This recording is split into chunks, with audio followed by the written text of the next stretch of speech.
दिवसापासून बेमुदत हे आंदोलनाला बसले होते. याचं मुख्य कारण की ती मिळकतीवर ती स्वतः तिथं राहतात, त्यांचं घर आहे, पण त्यांचा घरफाळा भरून घेत नव्हते, म्हणून त्यांनी हे आंदोलन केलेलं होतं.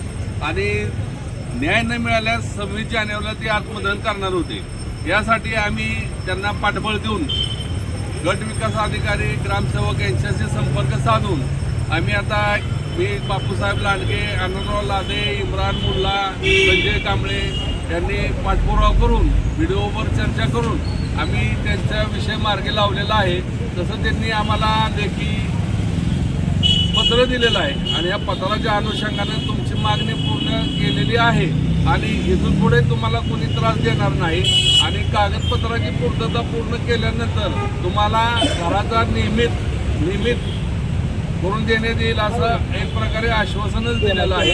आणि तुम्हाला तिथून कोणी काढणार नाही, तुम्हाला कोण दमबाजी करणार नाही असं देखील आश्वासन त्यांनी दिलेलं आहे. म्हणून यांचं आता सदस्य जे बेमुदत हे आंदोलन आहे ते आम्ही प्रशासनाच्या लेखी आश्वासनानुसार स्थगित करत आहोत. आणि इथून पुढे जर या महिलांना जर कोणी त्रास दिला, ग्रामपंचायतीनं जर त्रास दिला, पंचायत समितीनं त्रास दिला, तर आम्ही सर्व भीमशक्ती, विश्व इंडियन पार्टी, RPI, सुशिक्षित बेरोजगार संघटना, सर्व संघटना मिळून एक मोठं आंदोलन आम्ही उभं करणार.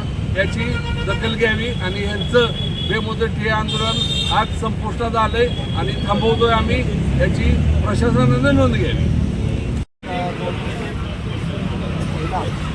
त्या ठिकाणी गेली 2-3 दिवस आंदोलनाला असलेलं कारण आहे की ते जे राहतं घर आहे ते घर मुळात काही आता घटकाला दिलं होतं, त्या अनुषंगाने ते त्यांच्या नावे झालं होतं.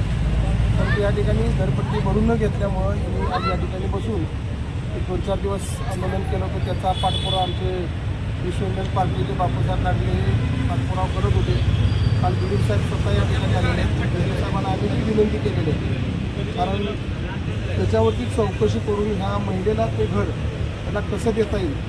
अनेका चेहरे बघून किंवा गाव लेवलचा पुढाऱ्याचा पुन्हा तिथे ताना द्यायची तर काही चुकीच्या गोष्टी झाल्या, तर आम्ही भीमशक्ती सामाजिक संघटनेसह सर्व विविध संघटना त्या महिलेला आम्ही न्याय दिल्याशिवाय राहणार नाही एवढंच अधिकारी सांगतो.